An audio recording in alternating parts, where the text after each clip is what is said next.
क्रांति के आदर्शों को समझे और बयां करें। सुनील कुमार जी हैं जो कि अंचल के अधिकारी जिसे सीओ कहा जाता है, chief officer, chief executive officer आज हमारे बीच में है। आज आपको बाबा साहब की जयंती के विषय में कुछ बताएंगे।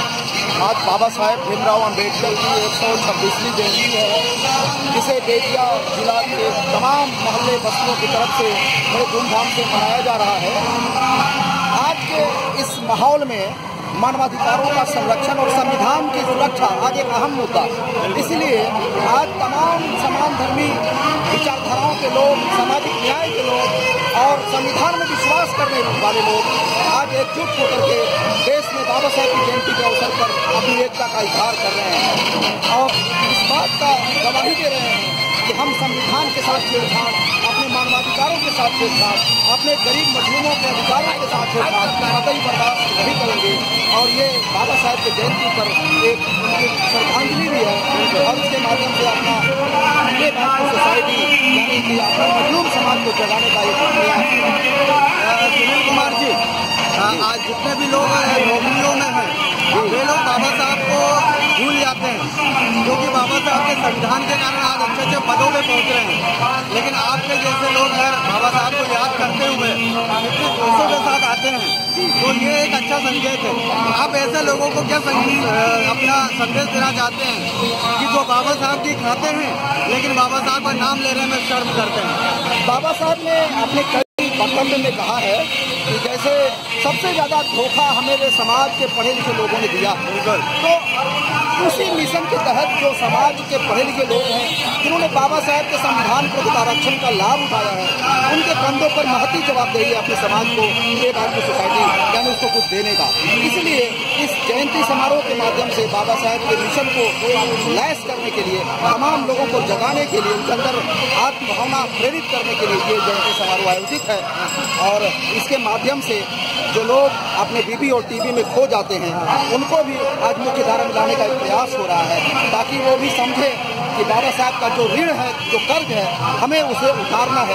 आज उस भावना के साथ तमाम लोग आज एकजुट होकर इस रैली में शामिल है। और बहुत अच्छा यहाँ पे देख के, माहौल देख के अच्छा लग रहा है। और मुझे जहाँ तक जानकारी है कि ये जो बेतिया है ये तथागत बुद्ध ने साथ यहीं पे अपना केस भी जो दान किया, मतलब सबसे पहले केस जो है यहीं भी दिया था लोरिया, और सम्राट अशोक ने अपना स्तंभ लगाया।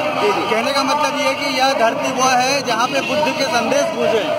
तो आप उसके बारे में कुछ बताइए। देखिए, भगवान गौतम बुद्ध का जन्म लुम्बिनी में होता है, लेकिन ज्ञान प्राप्ति के लिए भगवान बुद्ध कुशीनगर से होते हुए किसी पश्चिम उत्तर बिहार में प्रवेश करते हैं और रामपुरवा होते हुए लौरिया में अपने नंदनगढ़ में भी आप देखे हैं, नंदनगढ़ में एक बौद्ध स्तूप है। और सम्राट अशोक जो उनके अनुयायी हैं बाद में वहाँ धर्म ध्वज के रूप में अशोक स्तंभ की स्थापना करते हैं। यह जो पश्चिमोत्तर बिहार की धरती है ये सामाजिक न्याय की धरती है और ये सामाजिक चेतना की धरती है।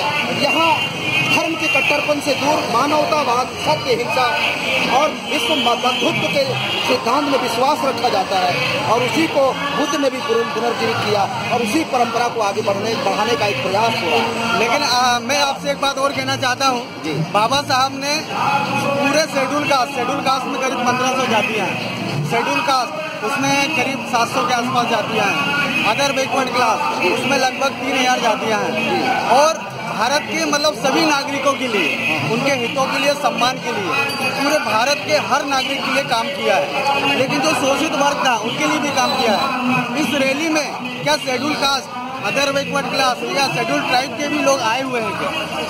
बाबा साहब ने अपने संविधान में न सिर्फ दलितों के लिए बल्कि अत्यंत पिछड़ियों के लिए भी सरकार को राज्य को नीति निर्देश तत्व में उनके कल्याण के हित सुरक्षित किए हैं और सामान्य वर्गों के भी कल्याण की बातें की हैं। और उसी भावना को ध्यान में रखते हुए आज की रैली में तमाम पिछड़े वर्गों के लोग, अत्यंत पिछड़े के लोग, अल्पसंख्यक समाज के लोग जो गंगा जमुनी संस्कृति में विश्वास रखते हैं आज यहाँ इस रैली में शामिल हैं।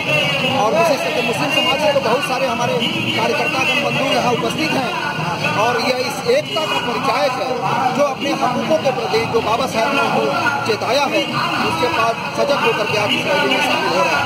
चलिए, बहुत बहुत धन्यवाद, आपने बहुत महत्वपूर्ण जानकारी दी। और सबसे ज़्यादा खुशी इस बात की हुई कि इस रैली में सभी जाति, धर्म और सभी प्रकार के लोग आए हैं जो मानवतावादी विचारों को महत्व देते हैं।